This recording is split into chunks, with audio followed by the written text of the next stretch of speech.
15 फुटाच्या त्या चिंचोळ्या गल्लीत मी समोर उभा होतो आणि जेव्हा त्या व्हॉलेंटिअरनी लाईट लावला वरनं त्यावेळेला डायरेक्ट बिबट्या माझ्या समोर होता. पण त्याची गणना झाली कधी आपल्या महाराष्ट्रात किती ॲक्च्युली जुन्नर विभागामध्ये इट इज एनिवेअर बिटवीन 700 ते 1000. बिबट्या हल्ला रस्त्यावर चालणाऱ्या माणसावर करतो? निश्चितच करणार तो. बिबट्याला एक्झॅक्टली माहिती आहे, तो आपल्याला बघतोय, आपण त्याला शोधू शकत नाही. हा प्रॉब्लेम असतो. लहान मुलाचा जीव घेतोय तर त्याचा बंदोबस्त झाला पाहिजे. जोपर्यंत याच्यावरती एक ठोस असा उपाय म्हणजे काय होऊ शकतो की फिजिकली तो प्राणी तिथनं रिमूव्ह करणे. बिबट माणसाला मारतो पण माणसाने बिबट्याला मारायचं नाही. बरोबर आहे. प्रधान मुख्य वन संरक्षक principal chief conservator of forest wild life असतात. त्यानं काय त्यांचा आणि त्यांचाच निर्णय असतो. जसा आत्ता जुन्नरमध्ये एक लेपर्ड आपल्याला शूट डाऊन करावा लागला.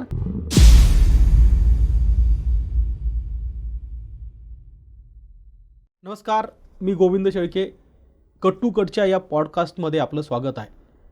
आजच्या या पॉडकास्टच्या माध्यमातून आपण जाणून घेणार आहोत बिबट्याच्या संदर्भात. होय, आता बिबट्या नुसतं नाव जरी ऐकलं तरी अंगावर काटा येतो, कारण मागच्या काही दिवसामध्ये बिबट्याच्या हल्ल्यामध्ये मृत्यू झालेल्या लोकांची संख्या इतकी वाढली आहे की बिबट्यामुळं आपण बघितलं शाळा ऊस पडतायत, गावात लोक अगदी पहिरेदारी करतायत, लोक रस्त्यावर थांबून पेट्रोलिंग करतायत बिबट्याच्या संरक्षणासाठी. पण खरंच बिबट्या इतका क्रूर आहे का? बिबट्या जो काही हल्ला करतो त्यात माणसाचा मृत्यू होतो, तो बघितल्यानंतर कुठल्याही माणसाला भीती वाटावी एवढी वाईट परिस्थिती का निर्माण झाली? जंगलातले बिबटे रस्त्यावर कसे आले, गावात कसे आले, कधी अंगणात कधी गावात रस्त्यावरती फिरणारा हा बिबट्या किती मोठा असतो, त्याचं वजन किती असतं, त्याचे पायाचे शिक्के ओळखायचे कसे, या सगळ्या गोष्टी समजून घेण्यासाठी आज या पॉडकास्टच्या माध्यमातून माझ्यासोबत आदित्य परांजपे आहेत, जे मानद वन्यजीव रक्षक म्हणून पुण्यात काम करतात आणि मागच्या 25-30 वर्षामध्ये त्यांनी अनेक बिबट्याचं संदर्भातलं ऑपरेशन जवळून बघितलं आहे. रेस्क्यू ऑपरेशन करण्यात आलं आहे, बिबट्याचं रेस्क्यू ऑपरेशन केलं आहे, कधी काळी बिबट्यापासून लोकांचं रेस्क्यू ऑपरेशन जवळून बघितलं आहे. काय नेमकं वाटतं बिबट्याच्या संदर्भामध्ये? कारण आपल्याला माहिती आहे की मागच्या अगदी या 1 वर्षाचा जरी आपण विचार केला तरी मला वाटतं 70पेक्षा जास्त मृत्यू हे बिबट्याच्या हल्ल्यामध्ये झालेत. पुणे जिल्ह्यात तर अर्थात बिबट्याचा वावर नवा नसला तरी तो अतिशय क्रूर होत चालला आहे असं म्हटलं तर चुकीचं ठरणार नाही. आदित्य, मला पहिला प्रश्न माझा आहे की काय नेमकं बिबट्याकडे बघितल्यानंतर जाणवतं की बिबट्या दिसायला कसा असतो, किती फुटाचा बिबट्या असतो साधारणपणे, त्याचं वजन किती असतं आणि तो या परिसरात आहे हे ओळखायचं कसं? सर्वप्रथम धन्यवाद, तुम्ही मला तुमच्या कार्यक्रमामध्ये बोलवलं कट टू कटमध्ये. सध्या आत्ता तुम्ही जो आत्ता विषय काढलात तो अतिशय महत्त्वाचा विषय झाला आहे. गेले काही महिन्यांपासून बिबट्या हा प्राणीच एकंदर फार चर्चेच्या झोतात आला आहे आणि ह्याच्याबद्दल खूप चर्चा, समज, गैरसमज, भीती हे खूप मोठ्या प्रमाणात पसरलं जात आहे. आणि बिबट्या हा प्राणी दिसायला कसा असतो हे सर्वसामान्यांना जास्त माहिती आहे, उलटं गावातल्या लोकांना जास्त त्याची कल्पना असते. परंतु एक ह्याच्याबद्दल एक माहिती म्हणून एक अशी की भारतामध्ये बिग कॅट्स म्हणजे मोठी मांजरं, थोडक्यात अगदी मराठीत त्याची भाषांतर केलं, त्याची एक फॅमिली आपण बघितली तर सिंह, वाघ, बिबट्या आणि आता चिता रिइंट्रोड्यूस झाला आहे म्हणून चिता, आणि नॉर्थमध्ये स्नो लेपर्ड वगैरे हे बिग कॅट फॅमिलीमध्ये आपण म्हणतात. तर आपली अन्न साखळी जी आहे ज्याला आपण फूड चेन असं म्हणतो, त्याच्यात एपेक्स प्रेडिटर्स म्हणून हे बिग कॅट्स गणले जातात. आता बेसिकली हे तिन्ही बिग कॅट्स मुळात त्यांचं वास्तव्य कुठे जंगलात आहे. हो, आणि हे पूर्वीपासून जंगलात राहणारेच प्राणी आहेत. आजही बिबट्या हा प्राणी आपण बघितला तो एंडेंजर्ड स्पीसीजमध्ये म्हणजे शेड्यूल 1 श्रेणी 1च्या दर्जाचाच प्राणी आहे. आजही सर्व भारतातल्या जंगलांमध्ये तो आढळतो आणि तो बिग कॅट म्हणून त्याला तसं प्रोटेक्शनही आज आहे. दुर्दैवाने काही राज्य अशी आहेत, एस्पेशली महाराष्ट्र आता आपण बघितलं आणि त्याच्यातूनही आमच्या पुणे जिल्ह्यामध्ये जुन्नर तालुका, तिथे बिबट्याचा हा जो आता प्रॉब्लेम सुरू झाला असं म्हणायला हरकत नाही. एकंदर सगळं जे वातावरण तिथे बिबट्यामुळे भयभीत झालेलं आहे लोकांचं, तर ह्याचं ॲक्च्युली आपण असं कारण बघायला गेलं आणि तुम्ही जे म्हटलं बिबट्याला ओळखायचं कसं, तर अंगावर ठळक ठिपके ज्याला आपण इंग्लिशमध्ये रोझेट्स असे म्हणतो, साधारण 3 फुटापासून 4 फुटापर्यंत उंच दिसणारा, त्याच्यात नर मादीच्या ह्याच्याप्रमाणे असा दिसणारी एक मोठी मांजर असं म्हणायला हरकत नाही. आणि तितकाच अजाईल म्हणजे बऱ्याच वेळेला असं होतं की शेताच्या आसपास काम करणारे लोक, शेताच्या जवळून जाणारे लोक कधी कधी एकमेकाला पास होताना थांबतात एकमेकाशी बोलायला, त्यावेळेला असं दिसतं रे पटकन काहीतरी निघून गेलं. तर बिबट्या तिथे असतो. तो इतका अजाईल आहे, इतका लपून संधी साधणारा हा प्राणी आहे. आता आपण जनरली बघितलं की वाघाच्या बाबतीत आपण विचार केला की 100 शिकारींमागे किती शिकारींचं यश या वाघाला येतं. तर जनरली असा एक ठोकता आहे की 100पैकी 10 शिकारींमध्ये वाघाला यश मिळतं. तेच आपण बिबट्याची कंपॅरिझन केलं तर 100पैकी 80 शिकारींमध्ये यश बिबट्याला मिळतं. कारण काय, त्याची फूडचा चॉईसच तितका व्हरायटी आहे त्याच्यामध्ये. काय खातो एक्झॅक्टली. आता बिबट्या खातो काय, तर बेसिकली बिबट्या हा ॲडॅप्टेबल प्राणी आहे. पहिली गोष्ट, तो जिथे त्याला तिथे टाकाल तिथे तो ढळतो. म्हणजे थोडक्यात आता बिबट्याचं आपण वर्णन करायचं म्हटलं तर आजकाल एक असं म्हटलं जातं की एक जंगल बिबट्या आहे जो जंगलात दिसतो, एक शेत बिबट्या आहे जो जुन्नरसारख्या परिसरात शेतीत दिसतो, आणि आता एक शहर बिबट्या म्हणून पण एक आता विनोदाने लोक त्याची कन्सेप्ट मांडलेली आहे, जो शहराच्या आसपास इथे पुण्यामध्ये औंधमध्ये दिसला वगैरे असे. तर आता बिबट्यांमध्ये त्याच प्राण्यामध्ये कॅटेगरी आली आहे. कॅटेगरी का झाली आहे, कारण काय त्याची ॲडॅप्टेबिलिटी बदलली आहे. शेतात राहणारा बिबट्या आणि जंगलात राहणाऱ्या बिबट्या ह्यांच्या स्वभावामध्ये शिकार करण्याच्या पद्धतीमुळे तिथे राहून झालेले जे बदल आहेत, म्हणजे त्यांनी जे ॲडॉप्टेशन केलेत त्याच्यामुळे त्यांना शेत बिबट्या आणि जंगल बिबट्या असं म्हटलं जातं. ही दोन प्रामुख्याने जाणून घेण्यासारख्या गोष्टी आहेत. जंगलातला बिबट्या आणि शेतातला बिबट्या हा प्राणी एकच, पण त्याला ज्या परिस्थितीमध्ये टाकलं आहे त्याला त्यांनी स्वतःला ढाळून घेतलं आहे. जर का आपण बघितलं तर सुमारे 2000 म्हणजे 1999-2000च्या सुमारास जेव्हा शेतीची पद्धत बदलली, ज्यावेळेला जुन्नर विभागामध्ये जेव्हा धरणाचं पाणी यायला लागलं त्यावेळेला कॅश क्रॉप्स म्हणजे ऊस ह्याची प्रचंड प्रमाणात लागवड सुरू झाली. त्यावेळेला तिथे बिबट्या होता का, अवश्य होता, परंतु त्याचं प्रमाण तेवढं नव्हतं.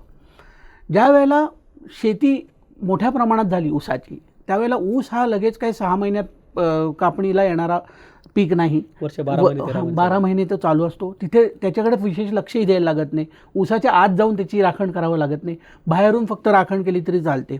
आणि अशा दाट लागवड असलेल्या ऊसामध्ये बिबट्याला सगळ्यात उत्तम प्रकारचं लपण मिळतं. बेडूक, कोंबडी, इतर छोटे मोठे पक्षी, कुत्रे, शेळ्या, मेंढ्या, नंतर काही प्रमाणात वासरं गाईची, कधी बिबट्या मोठा असेल तर थोड्या मोठ्या साईजची गाय, सगळ्या व्हरायटीच्या प्राण्यांवरती बिबट्या भक्षण करतो. बिबट्या त्यांची शिकार करू शकतो. आणि ज्या क्षणी तो लपणीमध्ये त्याच्यात हे घेऊन जातो अन्न, कुणीही तिथे आत जाऊन बघू शकत नाही. एक्झॅक्टली. नंबर 2, सगळ्यात महत्त्वाचा घटक, जर का तुम्ही जंगलातला बिबट्या बघितला तर एक मादी वर्षाला साधारण 2 ते 3 बछडे जन्माला घालते. आणि नैसर्गिकरित्या निसर्गाचे जे काही हे आहेत इतर दुसरे मोठे नर, म्हणजे जे त्या बिबट्याचे वडील नाहीत, इतर काही शिकारी प्राणी, त्याच्यामुळे जनरली बिबट्याचं जेव्हा पिल्लं मोठे होतात तेव्हा सक्सेसफुल ज्याला आपण म्हणतो, तर एखादंच पिल्लू सक्सेसफुली त्याची टेरिटरी करून सर्वाईव्ह होतं.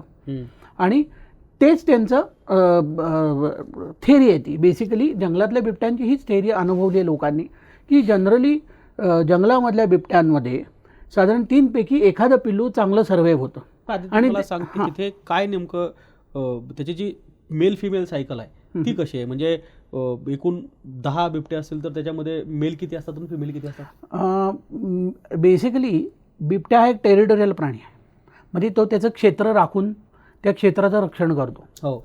आणि जनरली काही डॉक्युमेंटरीजमधनं किंवा काही अभ्यासांमधनं असं दिसून येतं आहे की जे मोठे नर असतात त्यांचे 30 ते 50 स्क्वेअर किलोमीटर एवढी टेरिटरी असते एका जंगलातला बिबट्याची, आणि मादी असेल तर ती 10 ते 25 स्क्वेअर किलोमीटर इतकी असते. आणि जनरली असंही अभ्यासलं गेलं आहे आणि त्याचे डॉक्युमेंटरी एव्हिडन्स पण आहेत की बऱ्याच वेळेला एखादा मोठा नर बिबट्या असेल तर शेजारी एका मादी बिबट्याला तो आसरा देऊ शकतो किंवा त्यांची टेरिटरी ओव्हरलॅप होऊ शकते. कारण असं आहे की प्रजननासाठी. संख्या कुणाची जास्त आहे ते आता सांगू शकत नाही आपण, कारण की प्रत्येक ठिकाणी असं नर मादी असं म्हणजे असं ठरवून काही बिबट्या पिल्लाला जन्म घालत नाही. त्यामुळे आपण एक्झॅक्टली किती नर आहेत किती मादी आहेत हे जोपर्यंत सेन्सस होत नाही तर, आणि आता त्याचे टेक्निक्स पण खूप बदलले आहेत, मी त्याच्यावर येणार आहे हा विषयावरती, तर ते आपण सांगू शकत नाही. परंतु नराच्या टेरिटरीशी शेजारी जनरली ओव्हरलॅप करून मादीची टेरिटरी असते प्रजननासाठी. आणि त्यावेळेला जर नराची ती पिल्लं असतील त्या मोठ्या नराची ती पिल्लं असतील, तो त्या मादीला तिथे संरक्षण देतो. तो काही स्वतः पिल्लांकडे लक्ष देत नाही. जे वाघाच्या बाबतीत आहे तसंच थोडंफार कमी अधिक फरकात बिबट्यांमध्ये पण हे दिसून आलेलं आहे. परंतु जेव्हा आपण शेतात येतो त्यावेळेला नॅचरल प्रिडेटर्सच नाही आहेत. जेव्हा 3 पिल्लं एखादी मादी जन्माला घालते, त्यांच्या आसपास पण कोणी येत नाही, त्यांना नॅचरल प्रिडेटर नाही आहेत, त्यांना 100% लपण आहे. मादी रात्रीच्या वेळेला 3ही पिल्लं उचलून हळूच या शेतातून त्या शेतात जरी निघून गेली तरी कोणाला दिसत नाही, कळत नाही, आणि तिला नॅचरली कुठल्या प्रकारचं आपल्यावरती आक्रमण करणारा मोठा प्राणीच नाही आहे. बरोबर. त्यामुळे ही 3ही पिल्लं 100% वाढ होते त्यांची. आणि आत्तापर्यंत जर का तुम्ही बघितलं असेल तर मॅक्सिमम वेळा, मी असं म्हणत नाही 100%, पण मॅक्सिमम वेळा असं दिसलेलं आहे की जेव्हा जेव्हा मानवावरती बिबट्याचे हल्ले झालेले आहेत तेव्हा जनरली हे बिबट हे सब ॲडल्ट आहेत, पूर्ण वाढ न झालेले बिबटे आहेत, ज्यांना अजून टेरिटरीची नीट जाणीव किती नाही. मोठे असतात त्या साधारणतः? कारण आपण बघतोय की 1 वर्षाचा पूर्ण वाढ झालेली पिल्लू जे असतं, 9 महिने, ते दिसायला पूर्ण फुल ग्रोन बिबट्या एवढंच दिसतं. त्याचं वजन किती असतं आणि लांबी किती असते? साधारण 30 ते 70 किलोग्रॅमपर्यंत बिबट असू शकतो. मादी असेल, छोटी मादी अगदी आपण बघितली ते सगळ्यात मोठा साईजचा मेल.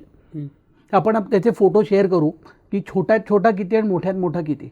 पण जनरली असं दिसून आलं की हे जे सब ॲडल्ट आहेत, म्हणजे ज्यांना सर्वाईव्ह करण्याची मॅच्युरिटी नाही आहे आणि ज्यांना भक्ष्य मिळण्यासाठी कुठल्याही स्तरावरती जाण्याची, म्हणजे त्यांना बेसिकली त्यांनी मानव ओळखलेला नाही आहे. कारण काय, जो अनुभवी लेपर्ड आहे, अनुभवी बिबट्या आहे, तो जनरली त्याचं एक डिस्टन्स मेंटेन ठेवून असतो की ही मानवाची जागा आहे, इथनं गाड्या राहतात, इथे क्रॉस होतात, इथली जी लोकं आहेत त्यांना आपल्याला एक सेफ डिस्टन्स ठेवायचं आहे आणि शक्यतो आपल्याला कुठलंही कॉन्फ्लिक्ट टाळायचं आहे. हा हुशार प्राणी आहे, त्याला एक्झॅक्टली कुठे कॉन्फ्लिक्ट होईल कुठे नाही आहे मग बऱ्यापैकी कळतंय. आता बिबटे रस्त्यावर, कधीतरी गॅलरीमध्ये, कुणाच्या अंगणामध्ये किंवा अगदी चक्क छतावरती पाहायला मिळतात. अगदी बरोबर आहे, कारण काय पॉप्युलेशनच इतकी झाली आहे. आत्ता बिबट्याची संख्या, म्हणजे ज्या टेरिटरीमध्ये साधारण एक 10 स्क्वेअर किलोमीटरमध्ये आपण शेतामध्ये एक बिबट्या जिथे असायला पाहिजे किंवा त्याच्याहूनही कमी, तिथे आज 5-5, 6-6, 10-10 बिबटे दिसतात अशी क्लेम केली जात आहेत. आता बेसिकली काय झालं आहे, आत्ता अगदी काही वर्षांपासून ही गणना करण्याची जी पद्धत आहे त्याच्यामध्ये खूप टेक्नॉलॉजिकल ॲडव्हान्समेंट झालेली आहे. पूर्वी जी गणना व्हायची ती त्यांच्या पगमार्क्समुळे किंवा कॅमेरा ट्रॅपमुळे अशा पद्धतीने व्हायची. आता जेव्हा AIचा वापर केला जातोय, AI बेस्ड कॅमेरे होत आहेत आणि ड्रोनची वापर केला जातोय, त्याच्यामुळे आता दिसून येतं आहे की ॲक्च्युली संख्या आपण जी एस्टिमेट करत होतो त्याच्यापेक्षा दुप्पट आहे. मग त्याची गणना झाली कधी आपल्या महाराष्ट्रात किती बिबटे? दरवर्षी गणना होत असते आपल्याकडे. आता आपण ॲक्च्युली जुन्नर विभागामध्ये इट इज एनिवेअर बिटवीन 700 ते 1000 असं म्हटलं जातं आहे. पण ॲक्च्युअल तुम्ही म्हणाल की हा आकडा, हा ऑफिशियल असं सांगता येणं अशक्य आहे. कारण की तसं म्हणजे वाईल्ड लाईफ इन्स्टिट्यूट ऑफ इंडियानी मध्ये एकदा त्याच्यावरती अभ्यास केला होता, त्यांची एक त्याच्यातनं थेअरी आली होती. पण आत्ता जसं मी आता म्हटलं की AIच्यामुळे आपल्याला अचानक दुप्पट दिसायला, एकाचे 2 झालेत बिबटे. तर ॲक्च्युली त्याच्या मागे गोष्ट अशी आहे, पूर्वीपासून असंच होतं, फक्त आपली गणना करण्याची पद्धत चुकत होती किंवा आपण तेवढे एफिशियंट नव्हतो. आता एफिशियन्सी वाढल्यामुळे नंबर जास्त दिसत आहेत ॲक्युरेटली. हा एक मुद्दा आहे. दुसरी गोष्ट, निश्चित संख्या वाढली, त्याच्यात काही डाऊटच नाही आहे. तिसरी गोष्ट, जी गावं आहेत जिथे शेती होती, शेतीच्या जवळ किंवा शेतीजवळ असलेली वाडी किंवा छोटी छोट्या वस्त्या या आहेत, तिथे डेंजरसली जवळ बिबटे आढळत आहेत, तिथेच हल्ले होत आहेत. म्हणजे असं आहेत काही ठिकाणी की घरं आहेत आणि घरांपासून अक्षरशः 100 फुटावरती शेती चालू होते आणि अशाच ठिकाणी हल्ले झाल्याच्या केसेस मी स्वतः बघितलेल्या आहेत. मी स्वतः अनुभवले की सकाळी प्रातःकालच्या विधीला जेव्हा लोक जातात त्यावेळेला माणसं बसतात खाली, त्यावेळेला त्यांना त्यांच्या हाईटच्या दृष्टीने त्यांची बऱ्याच वेळेला गल्लत होते बिबट्याची आणि तो हल्ला करतो. आणि ज्या वेळेला कळतं बिबट्याला, मी असंही बऱ्याच वेळेला बघितलं की जेव्हा त्याला कळतं की आपण काहीतरी चुकीचं केलं आहे, चुकीचं जनावर धरलं आहे किंवा चुकीची शिकार झाली, तो सोडून पळालेली आहे, असंही झालेलं आहे. आणि बऱ्याच वेळेला असं दिसतं की त्याच्या तोंडाच्या आकारात साईजला उडून नेण्याच्या ह्याच्या क्षमतेचं जर का त्याचं भक्ष्य असेल, एखादं लहान मूल बघा, तर त्याने उडूनही नेलेलं आहे. पण त्याचा हेतू माणसाची शिकार करायचा असा नाही आहे. प्रॉब्लेम असा झाला आहे की त्याला शिकार करायला जनावरं कमी आहेत, त्याची टेरिटरी कमी झाली आहे, त्यांच्या इंटरनल टेरिटरियल फाईट्स खूप वाढल्या आहेत आणि त्यांना बेसिकली भक्ष्य नाही आहे आणि त्यांना आता कुठे फिरायचं असा प्रॉब्लेम झाला आहे. आणि हे ॲक्च्युली सर्व मला वाटतं मीडियाच्या माध्यमातून हे प्रसार, म्हणजे हे काही नवीन शोध नाही आहे. This is a known fact.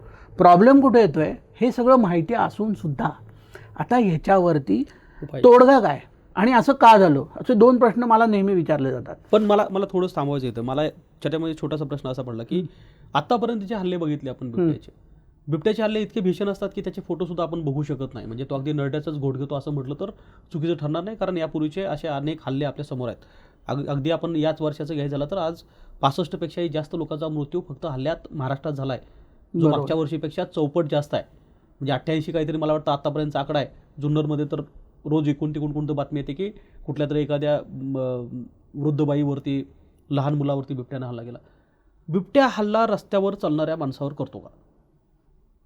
आता हे सिच्युएशनल आहे. आता फ्रँकली तुम्हाला सांगायचं तर हे फार सिच्युएशनल आहे. आता कुठे हल्ला झाला हा महत्त्वाचा विषय. आता जर का शेतीचा एरिया असेल थोडक्यात, आणि दाट शेती आहे सर्वत्र, आणि तिथून रस्ता चालला आहे आणि तिथे बिबट आहे मला माहिती आहे, तर त्याच्यामध्ये शासनाने, इव्हन ग्रामपंचायतीने आणि आजूबाजूच्या NGOजनी सुद्धा बऱ्याच वेळेला असं कितीतरी वेळेला असं प्रसारित केलं आहे किंवा काय म्हणतात ते जनजागृती अशी केलेली आहे की एकटे जाऊ नका. पण तो हल्ला करतो एकटा असल्यावर? निश्चितच करणार तो, जर का तिथे असेल तर. आणि तो कुठला बिबट्या आहे. आता बेसिकली काय होतं की बिबट हा त्याच्या अंगावरती जे आपण रोसेट्स जे मगाशी म्हणलो त्याच्या पॅटर्नमुळे इतका तो निसर्गाशी काय म्हणतो त्यांची म्हणजे एकरूप झाला आहे. अगदी योग्य शब्द आहे. एकरूप इतका झाला आहे की ते कळतच नाही बेसिकली की बिबट आहे की नाही. त्याच्याकरता तुमची नजर तशी पाहिजे. बऱ्याच वेळेला बिबट आपल्याला बघत असतो. म्हणजे आम्ही कितीतरी वेळा असं केलं आहे फील्डवर की तिथे हल्ला झाला आहे, आम्ही गेलो आहे, तर आपल्याला असं वाटतं का बिबट पळून गेला आहे. बिबट्याला एक्झॅक्टली माहिती आहे, तो आपल्याला बघतो, आपण त्याला शोधू शकत नाही. हा प्रॉब्लेम असतो. तो त्या टेरिटरीमध्ये सरावलेला प्राणी आहे, त्याला त्याची टेरिटरी माहिती आहे. जर का भरकटलेला बिबट्या एकीकडे आला तर तो पटकन सापडतो, कारण की त्याला कुठे हलायचं माहीत नसतं. आता एक्झॅक्टली एक उत्तम उदाहरण हे औंधमध्ये आत्ता एक बिबट्या आला होता पुण्यामध्ये. तर त्याचा एक CCTV एक मिळाला, त्यानंतर तो बिबट्या सापडला नाही. कारण भांबोर्डा उद्यानामध्ये पूर्वीपासून एक हा बिबट्या आहे, त्याचा वावर आहे. काही इकडच्या बायोलॉजिस्ट लोक आहेत त्यांनाही तो दिसला होता. त्याचा वावर आहे, सर्वांना माहिती आहे, वनविभागालाही याची कल्पना आहे. आणि तिथून तो जो कॉरिडॉर आहे, तिथून जो नाला आहे, तिथून तो खाली शिकारी करता कधी कधी त्याची हालचाल होते, जी अनफॉर्च्युनेटली सिव्हिल सोसायटीला निश्चितच हुशार सेन्स आहे, कळतो 100%. आपल्यापेक्षा जास्त त्याला सेन्स आहे, आपल्यापेक्षा जास्त चांगली त्याची विजन आहे, आपल्यापेक्षा जास्त त्याला चांगला वास येतो.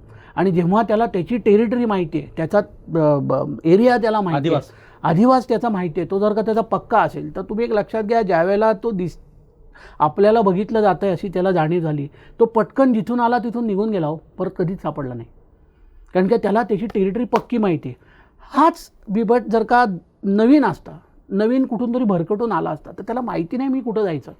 तर अशा बऱ्याच वेळेला मी असा अनुभव घेतला आहे की गाडीच्या खाली किंवा एखादं लपण मिळायची ठिकाण कुठेतरी वरती झाडांच्या मागे किंवा आडगळीच्या ठिकाणी जाऊन बिबट्या लपून बसतो. सगळी हालचाल कमी झाली, आजूबाजूच्या मानवाची हालचाल कमी झाली, तर त्याचा निघून जाण्याचा तशी एक प्लॅन असतो बिबट्याचा. पण त्यावेळेला बऱ्याच वेळेला तो सापडला जातो आणि नंतर त्याला ट्रँक्विलाइज करून पकडला जातं, जी योग्य गोष्ट आहे. पण जर बिबट्याचाच तो आदिवास असेल आणि त्याला त्याचा आदिवास पक्का माहिती आहे, तर त्याला एक्झॅक्टली एंट्री आणि एक्झिट पॉईंट माहिती असतात. हे तर त्या बिबट्याने सिद्ध केलं, औंधच्या बिबट्याने तर हे सिद्ध केलं. नंतर भरपूर पॅट्रोलिंग झाली, थर्मल ड्रोन वापरले, सर्व टेक्नॉलॉजी वापरली, पण तो दिसला नाही. आणि ती चांगली गोष्ट आहे, कारण की त्याला तिची टेरिटरी माहिती होती आणि त्याला स्टार्ट टू एंड त्याची टेरिटरी माहिती आहे. त्यामुळे कुठे गेलो जाऊन बसलो की आपण सापडणार नाही हे या प्राण्याला माहिती होते, त्यांनी सिद्ध केलं. हे 100%. पण जेव्हा शेतातल्या बिबट्यावरती आपण जेव्हा येतो, आणि असे पण काही अनुभव आहेत, काही तिकडच्या बायोलॉजिस्ट लोकांनी असं सांगितलं की जे कार्कस असतं, मेलेला प्राणी पडला असतो, तिथे बऱ्याच वेळेला 3-3 बिबटे दिसलेले आहेत एकाच कार्कसवर. म्हणजे बऱ्याच वेळेला माझं त्याच्यावरती हे असं आहे की एखादी मादी असू शकते आणि त्यांच्याबरोबर जुवेनाईल जी पिल्लं असतील ती अजूनही त्या आईवरती डिपेंडंट असतात. आणि ते दिसायला जर का बघायला गेलं तर नॉर्मल माणसाला ते मोठेच बिबटे वाटतात. आणि अशाच इमॅच्युअर एजच्या आडनिड्या वयाचे जे बिबटे असतात त्यांना बेसिकली फरक कळत नाही. लहान मूल, शेळी ह्याच्यात फरक कळत नाही. आणि आजकाल असं झालं आहे की असंही दिसून आलं आहे की जर का एखादा मोठ्या बिबट्या टेरिटरी सोडून गेला तर तिथे जो रिप्लेसची टेरिटरी होते, तर तो बिबट्या तितका एफिशियंटली ती एरिया सांभाळू शकत नाही जर का तो तितका अनुभवी नसेल तर. आणि नेहमी अशाच प्रकारे हल्ले होतात. आणि हे जे आडनिड्या वयाचे जे सब ॲडल्ट ज्युवेनाईल लेपर्ड्स आहेत त्यांच्याकडनंच हे अशा प्रकारचे जास्त ॲक्सिडेंट्स होण्याची शक्यता, नॉट माणसाच्याच ती बाबतीत. मारल्यानंतर काय होतं म्हणजे फार वाईट कदाचित म्हणता येईल, क्रूर अशी गोष्ट आहे की ज्यावेळेस बिबट्या एखाद्या व्यक्तीवरती हल्ला करतो किंवा वृद्ध माणसावर किंवा एखाद्या लहान मुलावरती हल्ला करतो तर परत मग तो काय करतो म्हणजे असं म्हणतात. बऱ्याच वेळेला असं म्हणजे म्हणजे दिसून आलं आहे, फार थोड्या केसेसमध्ये पूर्ण शेव खाल्लं आहे असं दिसतं. अगदीच लहान मुलं असेल तर ते झालेलं आहे काही ठिकाणी. पण बऱ्याच वेळेला असं होतं की मानवावर हल्ला केला आणि मोठा माणूस असेल म्हणजे सुटका करतो तर जनरली त्याला कळतं की आपल्या साईजचं नाही आहे आणि एकंदर उभं राहिल्यावर त्याला जेव्हा अंदाज येतो त्यावेळेला बऱ्याच वेळेला हल्ला करून तो सोडून देतो. इंजुरीज सिरियस होतात पण माणूस मरत नाही. परंतु आत्ता दुर्दैवाने असं झालं की जुन्नरमध्ये लहान मुलंच टार्गेट केली जात आहे. आणि शेवटी कितीही त्याचं म्हणजे वाईल्ड लाईफ मॅनेजमेंट, त्याचं म्हणजे एंडेंजर्ड स्पीशीज, त्याचं निसर्गामध्ये असलेलं स्थान, नंतर ते फूड चेनमध्ये तो कुठे आहे हे तुम्ही एका परिवाराला ज्याच्या घरात लहान मूल गेलं आहे त्याला तुम्ही हे जाऊन नाही सांगू शकत की बिबट्या हा किती निसर्गाचा महत्त्वाचा घटक आज आहे. तरी बिबट्याच्या संदर्भात असंच म्हटलं पाहिजे. मला वाटतं असं की जे भीषण हल्ले आपण बघितले ते भीषण हल्ले बघितल्यानंतर तुम्ही म्हणजे इतर प्राण्याबद्दल आपण जसं आपुलकीने बोलतो अथवा त्याच्या संदर्भामध्ये संवर्धनाच्या गप्पा मारतो तर बिबट्याच्या बाबतीत मात्र आताचे अनुभव असे आहेत की बिबट्या माणसाला खायला उठलाय, लहान मुलाचा जीव घेतोय, तर त्याचा बंदोबस्त झाला पाहिजे एवढंच लोकांना वाटतं. आणि मला ते खरं आहे. निश्चित अगदी तुमचं म्हणणं बरोबर आहे. जर का आपण जुन्नर स्पेसिफिक म्हटलं, पुणे जिल्हा स्पेसिफिक म्हणू आपण, जर का पुणे जिल्हा आणि एस्पेशली जुन्नर स्पेसिफिक म्हटलं तर तिथे इतके बिबटे झाले आहेत की बेसिकली ना एक कन्सेप्ट आहे सहजीवन ज्याला म्हणतो आपण, को एक्झिस्टन्स. तर को एक्झिस्टन्सची एक थ्रेशोल्ड असतो, एक लेवल असते की मला माहिती आहे की माझ्या अंगणामध्ये साप आहेत पण ते बिनविषारी आहेत आणि मला त्यांचा त्रास नाही आणि त्यांना माझ्यापासून त्रास नाही. मला माहिती आहे की माझ्या खिडकीमध्ये कबुतरांनी घरटं गेलं आहे, तिथपासनं तुमचं सहजीवन चालू होतं. ते मला माहिती आहे माझ्या शेतामध्ये ना एक बिबट्या आहे जे पूर्वी व्हायचं आणि तो दिसतो कधी कधी पण तो काही फार आमच्या आसपास येत नाही किंवा एखादं मेंढर नेलं असेल इथपर्यंत सहजीवन समजू शकतो. पण त्याचा थ्रेशोल्ड काय झालं आहे की आज आम्हाला माहिती आहे की पहाटे 6ला आम्ही बाहेर घराच्या पडू शकत नाही कारण काही बिबट कुठेतरी लपला आहे आणि आमच्यावरती हल्ला होऊ शकतो. तर हे कोएक्झिस्टन्सच्या तर पलीकडे गेलं आहे. हे बेसिकली आता ह्युमन एक्झिस्टन्सवर आलं आहे की आणि बेसिकली काय होतं की कोणी म्हणजे मानवाला टेस्ट म्हणून म्हणजे टेस्ट करता म्हणजे त्याचं गिनीपिंग नाही करू शकत की आता आम्ही बंदोबस्त केला आहे तुम्ही जा बिंदास, असं नाही होऊ शकत. जोपर्यंत ह्याच्यावरती एक ठोस असा उपाय म्हणजे काय होऊ शकतो की फिजिकली तो प्राणी तिथनं रिमूव्ह करणे, दुसरा इलाज नाही. जर का मला माहिती आहे की माझ्या क्षेत्रामध्ये पण आदित्य मग असं का होत नाही? कारण एकीकडे आपले वनमंत्री गणेश नाईक म्हणतात की आम्ही 1 कोटी रुपयाचं बजेट ठेवलं आहे आणि 1 कोटी रुपयाच्या शेळ्या आम्ही जंगलात सोडणार आहे. जर त्याचं खाद्य तुम्ही जंगलात दिलं तर कदाचित शहरामध्ये लोकांवरती येऊन तो हल्ले करणार नाही. पटतं हे? बेसिकली ह्याच्यामध्ये ना एक पर्स्पेक्टिव्हचा भाग आहे. ह्याच्यामध्ये एक गोष्ट मी तुम्हाला सांगू शकतो की ह्याच्यामध्ये हेतू काही चुकीचा नाही आहे. हेतू बिबट आणि त्याच्यावरती कंट्रोल करणं हाच आहे. एक पहिली गोष्ट लक्षात ठेवा, वनमंत्र्यांनी लोकांना खायला शेळ्या देऊ असं म्हटलेलं नाही आहे. बिबट्यासाठी आपण शेळ्यांचा, कारण मी त्याचं एक बॅकग्राऊंड तुम्हाला देतो. बऱ्याच वेळेला असं होतं जेव्हा हल्ला होतो त्यानंतर जेव्हा बिबट्या पकडायचा जेव्हा आपण जातो जेव्हा बिबट्याला ट्रॅप लावतो आपण पकडण्यासाठी त्यावेळेला आपण शेळ्या कोंबड्या वापरतो. त्या कोणाच्या असतात? वनविभागाच्या नसतात, शेतकऱ्यांच्याच वापरल्या जातात. परंतु जेव्हा आज लक्षात घ्या की एक 10 स्क्वेअर किलोमीटरचा आपण एक उदाहरण म्हणून एक प्लॉट आहे आणि जिथे प्रचंड प्रमाणात बिबट दिसतोय किंवा हल्ले होत आहेत किंवा तिथे हालचालींची दाट शक्यता आहे. तुम्हाला जोपर्यंत काही हल्ला होत नाही किंवा जोपर्यंत काही मुवमेंट होत नाही तुम्हाला सांगू शकत नाही की अरे ह्या चौकोनामध्ये बिबट्या आहे किंवा ह्या उजवीकडच्या बाजूला उत्तरेकडे जास्त आहे तिथे कमी आहेत. पण तुम्ही एक विचार करा, मी हा माझा पर्सनल ओपिनियन आहे, ह्याच्यामध्ये काही हे नाही की जर शासनाकडनं मला अनुदान मिळत असेल की शेळ्या या 10 आणि मी जर का कॅमेरा ट्रॅप म्हणजे आता टेक्नॉलॉजी पण आली याच्यात. आता हे हँड इन हँड जायचा विषय. आता हे हँड इन हँड कसं असू शकतो? आज AI टेक्नॉलॉजी आहे, आज कॅमेरा ट्रॅप्स आहेत, आज ड्रोन आहेत आणि बेसिकली जागा आहे. ओके, तर ह्याचा जर का सगळ्याचा मेळ करून जर का आपण मी ऑफिसर असतो तर मी काय विचार केला असता की ठीक आहे मला माहिती आहे की इथे XYZ बिबट आहेत किंवा मला एक्झॅक्टली किती आहेत माहीत नाही, आणि जर मी ते बांधून शेळ्या बांधून जर का मला त्याची गणनाच करायची असेल आणि जर का मला समजून घ्यायचं असेल तर किती बिबट्या आहेत, आणि जर का मी तिथे ही जे काही शेळ्या बांधून तिथे जर का कॅमेरा ट्रॅपिंग करून जर मला नवीन बिबटे दिसले जो शेळ्या घ्यायला येतो आहे, आणि असं करून आलं की गावाच्या जवळ काही बिबटे फार डेंजरसली जवळ आलेले किंवा ते कधी हल्ला करू शकतात, तर 100% त्या बिबट्यांचा बंदोबस्त करायला मात्र निश्चित मदत होईल. की ठीक आहे, डेपमध्ये जिथे गावाजवळ नाही आहेत पण तिथे बिबट्या आहेत ते आम्हाला कळलं आहे, परंतु गावाजवळ एक्झॅक्टली किती बिबट्या ते हल्ल्यानंतरच कळतं आहे. हल्ला झाल्यानंतरच कळतं की बिबट्या दिसतोय. प्रयत्न झाला कधी? नाही, हा प्रयत्न नाही झाला आहे. पण काय झालं आहे, सायटिंग्स रोज आहेत. सायटिंग्स डेली बेसिसवर आजही या क्षणी जुन्नरमध्ये आज 1-2 ठिकाणी सायटिंग झाली असतील, कारण काय त्याची संख्याच एवढी आहे. पण गोष्ट अशी आहे की कुठे झाली आहेत. आता जर का ग्रामीण भाग आहे, माझी घर आहे, वाडीजवळ आहे, वस्ती आहे, आणि मला माहितीच नाही आहे की बिबट माझ्यावर हल्ला करणार आहे नाही करणार आहे, किंवा तो त्याचा वावर आहे नाही आहे, हे कधी कळतं जेव्हा तो दिसतो फिजिकली. पण आपण लोकांनी दिसणं आणि अनुभवाची वाट बघावी का आता, तेव्हा अशी गोष्ट येते. कारण काय एक एक घटना ही खूप सिरियस व्हायला लागलेली आहे. एक एक घटना हल्ल्याची, एक एक घटना सायटिंगची, एक एक घटना अटॅकची ही वेगळ्या पातळीवर घेतली जाते. कारण काय हा इश्यू आता फार चळवळीच्या लेवलला गेलेला आहे. लोकांनी ऑलरेडी हां, आणि त्याच्यात मी लोकांना दोष देणार का? 100% नाही, कोणीच देऊ शकत नाही. कोणी लोकांना दोष देऊ पण शकत नाही आणि देऊही नाही. ह्याच्यामध्ये एक मॅनेजमेंटचा एक मोठा इश्यू झालेला आहे, जो वाईल्ड लाईफ मॅनेजमेंट जे करायला पाहिजे. पण आता जर का ह्या सगळ्या मिळणाऱ्या सुविधा असतील त्याचा उपयोग करून, टेक्नॉलॉजी करून, निदान मला कळलं की माझ्या गावाच्या जवळ किती बिबट्या आहेत, काळजी घेता येईल, आणि मला काय काळजी घ्यायची, मग त्यावेळेला निश्चित PCCF यांच्याकडनं ऑर्डर घेऊन आपण ते ट्रॅप करून निदान फिजिकली ते रिमूव्ह करू शकतो. निदान होणारा हल्ला तर मी टाळला. कारण काय दुसरा काही ऑप्शनच नाही आहे त्याच्यात. बिबट तुम्हाला गोळी घालून मारू शकत नाही, त्याच्याकरता एक्सप्लिसिट परमिशन घ्यावी लागते. पण मी सांगू, सर्वसामान्य माणसाची मानसिकता काय झाली तिथे असं आहे की बिबट माणसाला मारतो पण माणसाने बिबट्याला मारायचं नाही. बरोबर आहे, तुमचं म्हणणं बरोबर आहे, आणि तसाच कायदा आहे. आणि गोष्ट अशी आहे की ह्याच्यामागे अतिशय म्हणजे ह्याच्यामागे एक सिरियस गोष्ट अशी आहे, जेव्हा कायदा काय सांगतो, जर माणसावर हल्ला झाला in case of any death or certain unfortunate events, त्यावेळेला प्रधान मुख्य वनसंरक्षक, principal chief conservator of forest wild life असतात, त्यांचा आणि त्यांचाच निर्णय असतो ठरवायचा की हा बिबट, एकतर त्यांची ऑर्डर अशी असते की तुम्ही कॅप्चर करा, पण समजा तो कॅप्चर नाहीच झाला तर मग नाही, अगदीच लास्ट रिसॉर्ट म्हणून तुम्ही तो शूट करा. कारण काय त्यांनी माणसावर हल्ला करून डेथ झालेली आहे. जसं आत्ता जुन्नरमध्ये एक लेपर्ड आपल्याला शूट डाऊन करावा लागला. त्याची कारणच असं होतं की किती मारली गेली आतापर्यंत अशी?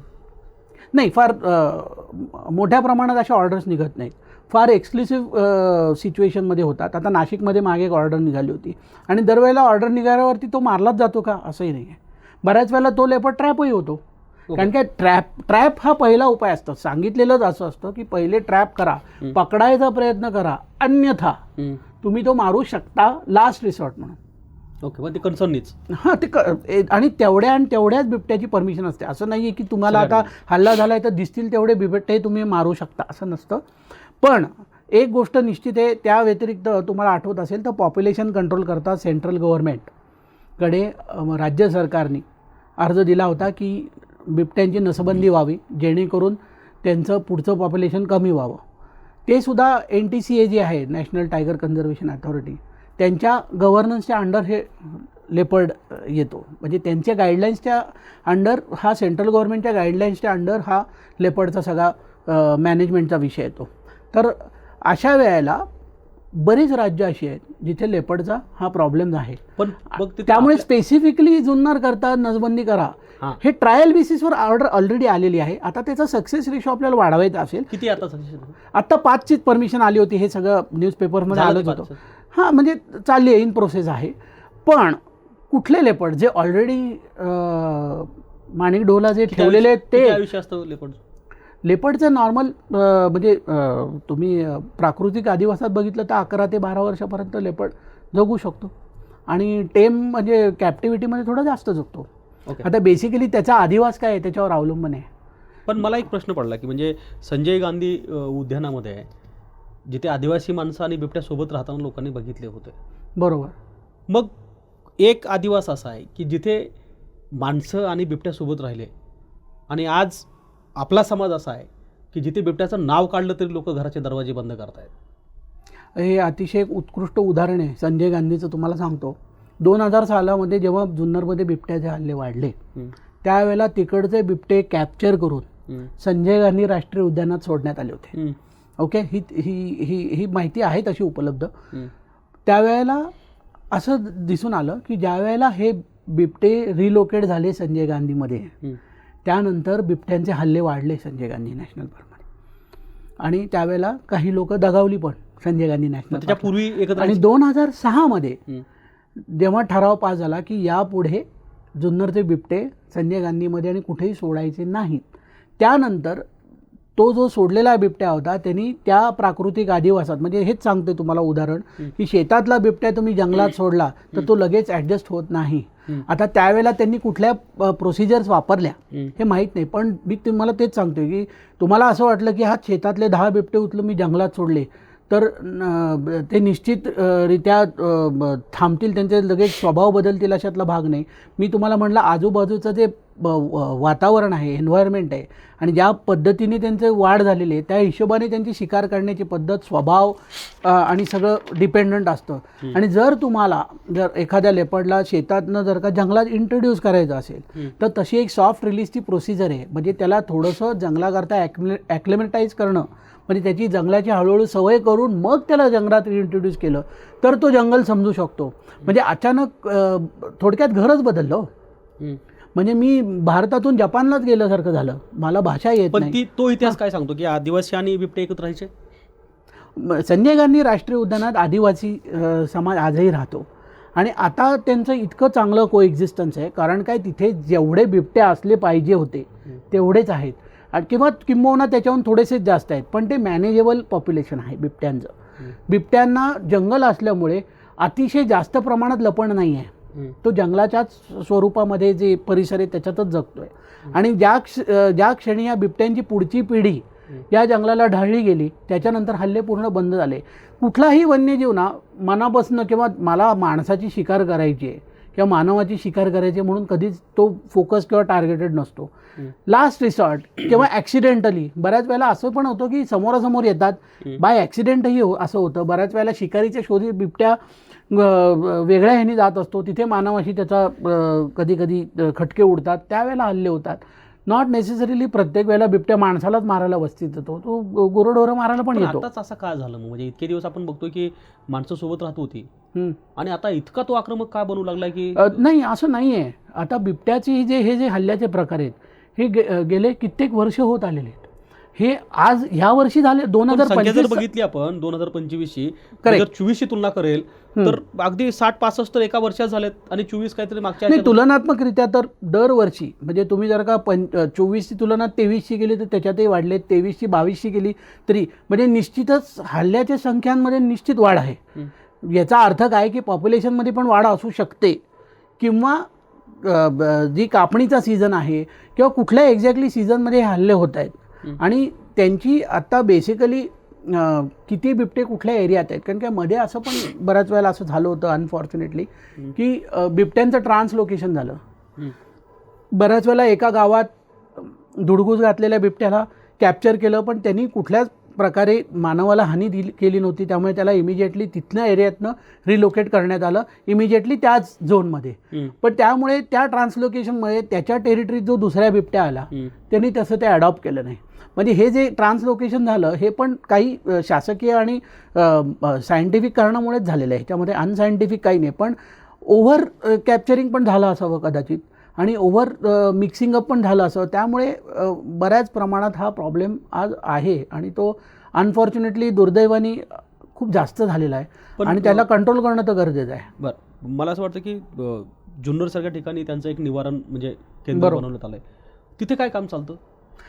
जुन्नरला जे सेंटर आहे जे लेपर्डसाठी जे बनवण्यात आलं होतं त्याला ट्रीटमेंट ट्रान्झिट सेंटर असं म्हणतात. म्हणजे आणि एक रेस्क्यू सेंटर आहे जिथे हे काही जे मॅन इटर किंवा कॉन्फ्लिक्टमध्ये आलेले बिबटे आहेत जे मानवाला घातक असू शकतात पुढे जाऊन, ज्यांच्यामुळे प्रॉब्लेम येऊ शकतो किंवा ऑर्फन म्हणजे अनाथ पिल्लं जी मिळालेली आहेत, ज्यांना आता निसर्गात सोडलं तर ते जगू शकत नाहीत स्वतःचं स्वतः, असे जे बिबटे आहेत ते तिथे त्यांना त्या केंद्रामध्ये ठेवण्यात आले आहे. अनफॉर्च्युनेटली ते परत कधी जंगलात जाणार नाही आहेत. पण त्यांना सोडायचं कुठे? त्यांना आपण मारू तर शकत नाही. मग अशा वेळेला जुन्नरचं जे रेस्क्यू सेंटर आहे तिथे हे बिबटे अनेक वर्ष ठेवण्यात आलेले आहेत. तिथे असे पण काही बिबटे आहेत जुन्नरमध्ये जे लहानाचे तिथे मोठे झालेले आहेत. मी बऱ्याच वेळेला जाऊन बघितलं, त्यांचं मॅनेजमेंट एक वेगळ्या प्रकारचं आहे. हे जे कॉन्फ्लिक्ट लेपर्ड्स आहेत ते सुद्धा तिथे नेऊन ठेवले गेले. त्यांचा पुढे जाऊन रिसर्चमध्ये उपयोग होऊ शकतो किंवा अजून काही प्रकारच्या सायंटिफिक ॲनालिसिसमध्ये त्यांचा उपयोग होतो आणि त्याच्यावरती गव्हर्नमेंट त्याच्यावर अभ्यास करत असतं.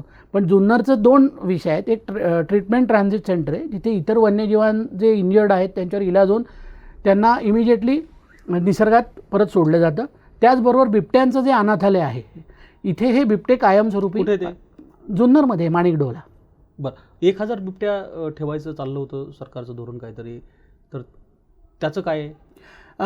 माणिकडोला जी जागा आहे लेपर्ड रेस्क्यू सेंटर, त्याला लागून लगतची जी वन विभागाची जागा आहे, तिथे एक प्रपोजल तर निश्चित आहे की तिथे लेपर्ड्स अजून आता याची संख्या जास्त असल्यामुळे त्यांची कॅरिंग कॅपॅसिटी कमी आहे. किती कॅपॅसिटी त्यांची? कुठे? आता जुन्नरमध्ये साधारणतः किती बिबटे राहू शकतात त्या केंद्रामध्ये? म्हणजे मी मागे गेलो होतो तेव्हा 45 बिबटे होते. त्याच्यानंतर काही एक्स्ट्रा बिबटे आपल्याला माहिती आहे की वनतारात पण आपण पाठवले, पण त्यांची पण एक घेण्याची कॅपॅसिटी आहे. पण आता ती संख्या जास्त झालेली आहे ऑलरेडी कॉन्फ्लिक्ट. पण वनताराचा विषय निघाला म्हणून विचारतो आदित्य, की वनतारामध्ये बिबटे नेऊन सोडायच्या संदर्भामध्ये मागणी होते आहे. असं म्हटलं जातं की वनतारा हे त्याचं चांगलं ठिकाण असू शकतं का?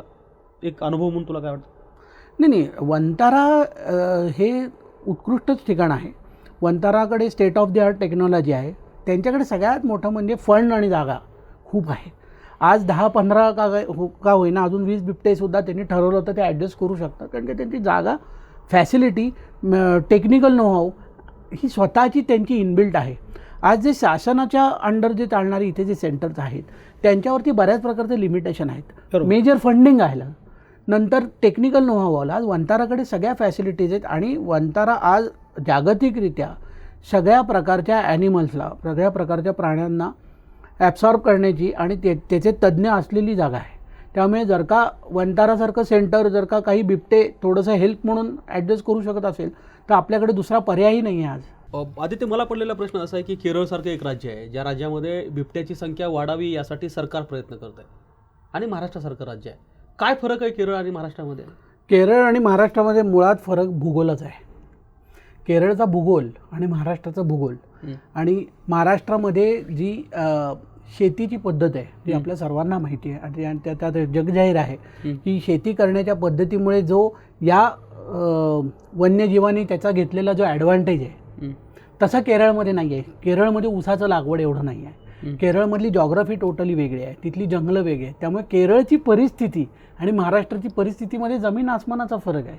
त्यामुळे हे एक फार महत्त्वाचा घटक आहे. त्यामुळे आपण असं म्हणू शकत नाही. आता कितीतरी राज्यांमध्ये बिबट्या हा क्रिटिकली एंडेंजर्ड आहे, फार कमी आहेत. कुठले राज्य तसे? असे बरेच आहेत. नॉर्थमध्ये बरीच राज्य आहेत जिथे तसं बघायला गेलं तर ह्याच्याप्रमाणे बिबट्या आजही क्रिटिकली एंडेंजर्डमध्येच येतो. अजूनही तो शेड्यूल 1मध्येच आहे, अजून त्याचं शेड्यूल बदललेलं नाही. त्यामुळे जसा वाघ आहे, जसा सिंह आहे, जसा हत्ती आहे, तसाच आजही बिबट्या आहे आपल्याला सुद्धा.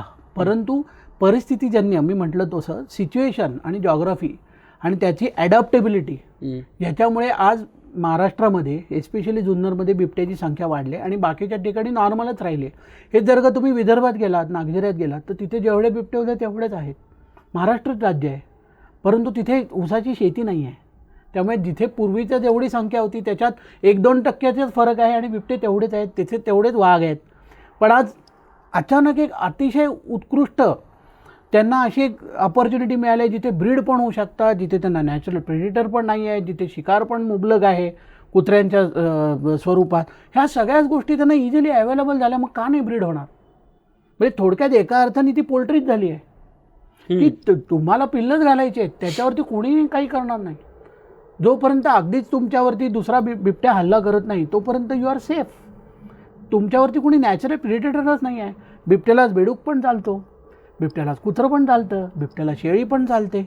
आणि अनफॉर्च्युनेटली या सगळ्या प्रकारामुळे कधी कधी मानवावर पण हल्ले पण होतात. ते टेस्ट काय?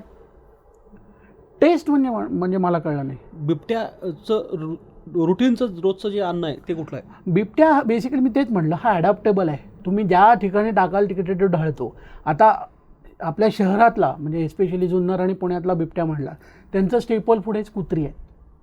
आज रस्त्यावरच्या कुत्र्यांवरती बिबट्या त्याचं सगळं भक्ष्य त्याचं भक्ष्य म्हणून तो त्याला बघतो. कारण की भरपूर प्रमाणात कितीतरी वेळा लोकांची पाळलेली कुत्री, पण याचे खूपच भरपूर इन्सिडेन्सेस आहेत की कुत्रा हा बेसिकली हे बिबट्याचं आवडतं खाद्य असं म्हणायला काहीच हरकत नाही. तो लाईट वेटही आहे, हल्ला पण करून पटकन पकडता येतो, त्याला मांसही आवडत असावं, आणि एकंदर त्याची जी निसर्गामध्ये नॉर्मली जे हरणं भेकरं जी खातो त्याच साईजच्या आसपासमध्ये कुत्री असतात, त्यामुळे ते त्याला इझी प्रे आहे. त्यामुळे आणि इझिली अवेलेबल आहेत, कुत्र्यांची संख्या भरपूर आहे, त्यामुळे कुत्री मिळून जातात. त्यामुळे कुत्रा हे बिबट्याचं आवडतं खाद्य. अगदीच परिस्थिती वाईट झाली तर छोट्यात छोटा प्राणीसुद्धा बिबट खाऊच शकतो. एक ग्रामीण भागामध्ये सर्वसाधारण एक असा एक समज आहे लोकांचा, त्याला प्रमाण पण आहे, नुसता समज नाही. तर ज्या भागामध्ये एखाद्या बिबट्याने एका व्यक्तीवरती हल्ला केला, कितीतरी दिवस त्या भागामध्ये अनेक ठिकाणी हल्ला केल्याच्या गोष्टी ऐकायला मिळतात. असं होतं की एकदा त्यानं जशा प्रकारचा हल्ला केला तसेच हल्ले करत जातो तो पुढे? नाही, बेसिकली काय झालं आहे, एकदा एखाद्या गावामध्ये तुम्ही म्हणताय तसं असा हल्ला झाला, तर ही एक खूप पूर्वी एके ठिकाणी महाराष्ट्रात केस झाली होती की त्या बिबट्याला जेव्हा हल्ला झाला तर इमिजिएटली वनविभाग ॲक्शनमध्ये येतं. तेव्हा त्यांनी पुढचा हल्ला करू नये हेच धोरण असतं वनविभागाचं. त्यामुळे जनरली पुढचा हल्ला टाळला जातो, कारण की तेवढी जनजागृती होते. इमिजिएटली त्याच्या एरियामध्ये लोकांना बाहेर पडण्यापासून थांबवलं जातं, पेट्रोलिंग वाढतं, आणि बिबट्या मी म्हटल्याप्रमाणे हुशार असल्यामुळे तो शक्यतो मग आसपास जिथे हालचाल जास्त आहे त्यामुळे त्याला जे डिटरंट जे म्हणतात की तो येऊ नये म्हणून केलेले उपाय असतात ती इमिजिएटली अंमलबजावणी होती. त्यामुळे पुढचा हल्ला होऊच शकत नाही शक्यतो. पण काही ठिकाणी पूर्वी असे झालेले आहेत इन्सिडेन्सेस, जेव्हा एकाच बिबट्याने 3, 4, 5, 6 असे हल्ले केलेले आहेत. आता मध्ये एकदा धुळे जिल्ह्यामध्ये 1-2 वर्षापूर्वी बिबट्याने 5-6 मुलांवरती हल्ला केला होता. तो जेरबंद करून नागपूरला पाठवण्यात आला. पुण्याच्याच एका टीमने जाऊन त्याला पकडलं होतं. तर असं होऊ शकतं, पण जिथे टेक्नॉलॉजी कमी आहे, जिथे जनजागृती कमी आहे, अशा वेळेला दुसरा हल्ला होऊ शकतो. पण पुण्यासारख्या ठिकाणी जेव्हा असे हल्ले होतात तर इमिजिएटली NGOज, वनविभाग, नंतर बाकीचे पोलीस फोर्स हे सगळे ॲक्शनमध्ये येतात, आणि त्यामुळे इमिजिएटली ग्रामस्थांना त्याची अलर्ट केलं जातं, आणि त्यामुळे त्याचे डिटरंट्स वापरल्यामुळे पुढचे हल्ले होऊ शकत नाहीत. पुढचे हल्ले होण्यापासून परावृत्त, आणि आता टेक्नॉलॉजी आहे. हल्ला झाल्याचा वापर होतो का? कारण 100% आतापर्यंत जेवढे बिबटे सापडले ते टेक्नॉलॉजीमुळेच सापडले. कशी टेक्नॉलॉजी वापरतो? थर्मल ड्रोन्स आहेत. रात्रीच्या मुवमेंट्सला थर्मल ड्रोननी बिबटे दिसून येतात स्पष्ट. कॅमेरा ट्रॅपिंग आहे. कॅमेरा ट्रॅपमुळे त्याची मुवमेंट, तो कुठून कुठे गेला हे कळू शकतं. AI बेस्ड कॅमेरे आहेत आता, की म्हणजे एखादा कॅमेरा असा असतो जो पर्टिक्युलरली बिबट्याकरता आपण ट्यून करू शकतो की हा प्राणी आला की अलर्ट केलं जावं. तर अशा बऱ्याच टेक्नॉलॉजीज आहेत. किंवा बऱ्याच वेळेला सेन्सर कॅमेराज आहेत, किंवा सेन्सर लाईटिंग आहे, की म्हणजे मला माहिती की माझी वस्ती आहे तिथे जर का या दिशेने जर का प्राणी आला आणि तो जर का त्या दिशेने चालायला लागला तर त्या सेन्सर ॲक्टिवेट होऊन दिवे लागतात. त्यामुळे बिबट्या अलर्ट होतो, तो पुढे जायचं की नाही हे विचार करतो. ज्यांनी ती सिस्टीम लावली ते अलर्ट होतात. बऱ्याच आता टेक्नॉलॉजीचा खूप वापर होतो आहे म्हणजे हे डिटरंट म्हणून. परंतु जोपर्यंत तो प्राणी तिथून हलत नाही तोपर्यंत शक्य वाटतं किती दिवस लागतील? हलू शकतं ना, का नाही? हे बघा, शिकार ही किंवा त्यांना मारणं हाच एक उपाय नाही आहे. मानवाला किंवा माणसाला माझ्या दृष्टीने, मी आज ग्रामस्थ आहे तर माझं असं कुठलाच ग्रामस्थ म्हणणार नाही तुम्ही गोळ्या मारत सुटा. त्याचं काय म्हणणं आहे, हा प्राणी तुमचा आहे, तुम्ही घेऊन जायतो. मी कितीतरी असे ग्रामस्थ बघितले ज्यांनी असं सांगितलं की तुमचा बिबट्या आहे, तुम्ही घेऊन जा, किंवा इथून या प्राण्याला काढा. त्याचं असं म्हणणं. आता जेव्हा उद्रेक होतो एखाद्या, त्यावेळेला आपण काही बोलू शकत नाही. ती त्यांची भावना असते, त्यांची तीव्र भावना. आता जो उद्रेक होतोय म्हणजे उद्रेक होतोय याच्याकडेच नेणार आहे. पण आदित्य, मला एक गोष्ट विचारायची खरं तर फार पर्सनली होतं की तुझा वैयक्तिक किती दिवसापासून या सगळ्या गोष्टीशी संबंध आहे, आणि साधारण किती बिबटे जवळून बघितले, अथवा त्यातली एखादी गोष्ट अशी आहे का जी जीवावर बेतणारी होती? असं काही घडलं होतं? नाही, ह्याच्यामध्ये ना म्हणजे सांगण्यासारख्या घटना खूप आहेत. आता 2022मध्ये मी पुण्याचा मानद वन्यजीव रक्षक म्हणून अपॉइंट झालो. त्यानंतर बिबट्यांशी माझा खूप जवळनं संबंध यायला लागला. आता सगळ्यात एक अनुभव असा होता की पुण्यामध्ये ॲमेनॉरा मॉल आहे. हो. त्याच्या मागे 17.5 नळी नावाची एक वस्ती आहे. हो. त्या 17.5 नळीची वस्ती आहे. त्यावेळेला पुण्यामधले जे DCF होते त्यांनी मला फोन करून कळवलं की संध्याकाळी जाऊन तिथे बघून ये, कारण की त्या वस्तीत सकाळी व्यायाम करणाऱ्या एका महिलेवर आणि एका माणसावरती बिबट्याने हल्ला केला आहे. हल्ला म्हणजे थोडक्यात तो लपला होता, ते त्यांना दिसला नाही, कॅमोफ्लेज झाला. आणि जेव्हा ते जास्त जवळ गेले डेंजरसली, त्यामुळे त्यांनी एक मॉक अटॅक टाईप केला आणि थोडासा पंजा मारला आणि एक मनुष्य त्याच्यात थोडासा किरकोळ जखमी झाला. त्यानंतर ती वस्तीत इतकी दाट आहे. त्यावेळेला आम्ही तिथे संध्याकाळी गेलो आणि तिथे फिरत असताना असं दिसलं की एक कंपाऊंड आहे आणि कंपाऊंडच्या पलीकडे मोकळं एक MNC कंपनी, त्यांची प्रॉपर्टी चालू आहे, तिथे मोकळं आहे आणि इकडे वस्ती आहे. आणि साधारण 7 फुटाच्या आसपासची ती उंचीची भिंत होती, जी बिबट्याला सहज पार करता येते. आणि लोकांचं असं म्हणणं होतं की तो सकाळी दिसला आणि या दिशेला एक वस्तीच्या दिशेने पळाला. काही केला तो बिबट्या तिथे दिसणं अशक्यच होतं. सगळीकडनं आम्ही तपास केला, सगळी चौकशी केली, लोकांना विचारलं काय रे तुला वाटतं. तिकडची जी लोकल यूथची लोकं आहेत त्यांना आम्ही इन्व्हॉल्व केलं, असं तसं काही केलं. आम्हाला ते म्हणजे त्याचा सुगावा लागला नाही. नंतर जेव्हा आम्ही म्हटलं आता आपण शेवटचं एक लोकांमध्ये जनजागृती करू आणि निघूयात, त्यावेळेला एक इसम तिथे आले आणि त्यांनी सांगितलं की आम्ही तिथे राहतो ना, इथून पलीकडे 10 मीटर, तर तिथे तुम्ही जाव. तर तोपर्यंत तिथे पोलीस होत्या, पोलीसच्या व्हॅन होत्या, ते सगळे निघून गेले. ते म्हणले आता आम्ही संध्याकाळी येतो पेट्रोलिंगला, आम्ही दिवसभर थांबलो आहे. सगळे निघून गेले आणि अक्षरशः 1-2 व्हॉलेंटियर तिथे होते. तर आम्ही म्हटलं ठीक आहे, तुम्ही एवढं म्हणताय ना, तर अक्षरशः तुम्हाला सांगतो 3 फूट पण नसेल एवढ्या 2 घरांमध्ये दाट वस्ती होती, त्याची एक गॅप होती. तर मला एक व्हॉलेंटियर म्हटला मी वरनं चढतो, तुम्ही समोरून जाऊन बघा. तर अक्षरशः परिस्थिती अशी होती की एक 15 फुटाच्या त्या चिंचोळ्या गल्लीत मी समोर उभा होतो आणि जेव्हा त्या व्हॉलेंटियरनी लाईट लावला वरनं, त्यावेळेला डायरेक्ट बिबट्या माझ्या समोर होता आणि माझ्या आणि बिबट्याच्यामध्ये कोणी नव्हतं. आज त्या बिबट्याचे आभार आहेत की त्यांनी काही केलं नाही मला. तो त्याच्या बसूनच राहिला, अतिशय अनुभवी असावा कदाचित. त्याला कळलं की समोरनं माणसं आहेत, जोपर्यंत आपल्या जवळ येत नाही तोपर्यंत आपण अटॅक नको करायला, त्यामुळे तो जागेवर बसून राहिला. किती अंतर होतं? 10 ते 15 फूट असेल. आणि समोरनं जो रेस्क्युअर होता तो सुद्धा अनुभवी होता. तो म्हटला सर तुम्ही तिथेच थांबा. पण वस्तीचे लोक इतकी हुशार, त्यांनी लगेच तिकडचे कार्डबोर्ड किंवा त्यांचे जे प्लायवूड असतात त्यांनी आणून त्याच्यावर तिथे पॅक केलं. त्यानंतर इमिजिएटली पोलिसांना सांगून पुढच्या 1 तासाभरात तो बिबट्या पकडण्यात आला. पण तो एक फार असं जवळनं कधी अंगावर आला? अंगावर 1-2दा आला आहे. पण बऱ्याच वेळेला असं झालं की तो कॅप्चर केल्यानंतर जेव्हा आम्ही बघायला जातो तेव्हाच तो हल्ला करतो.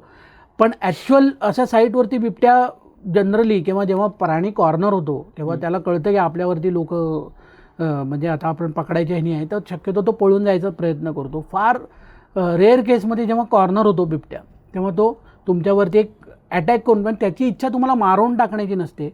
शक्यतो जेवढा मोठा आवाज करून, जेवढं तुम्हाला जवळ येऊन त्यांना एक अटॅक किंवा मॉक अटॅक करून पटकन पळ काढून, तुम्हाला घाबरवून पटकन पळ काढण्याचा असतो. कुठलाही वन्यजीव जेव्हा कॉर्नर होतो त्यावेळेला त्याचा पहिला हेतू हा पळून जाण्याचा असतो. तो कधीही म्हणणार नाही की मी तुझ्यावर आता हल्ला करत राहील.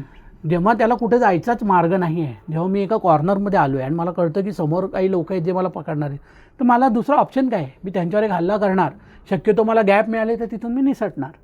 तर हे निसटण्याकरताच केलेले हे जे प्रकार असतात, हल्ले हे प्लॅन्ड असतात. हल्ले हे खूप प्लॅन्ड असतात, मानवावर झालेले हल्ले असतात. हा फार विचार करून केलेला. जेव्हा शिकार होते ना, ते अशी जाता येता शिकार होत नाही. त्याचा व्यवस्थित प्लॅन असतो. त्यांनी घेतलेलं एक लपण असतं, त्यांनी एक वेंटेज पॉईंट घेतला असतो जिथून त्याला भक्ष्य दिसतंय पण भक्ष्याला तो दिसत नाही आहे.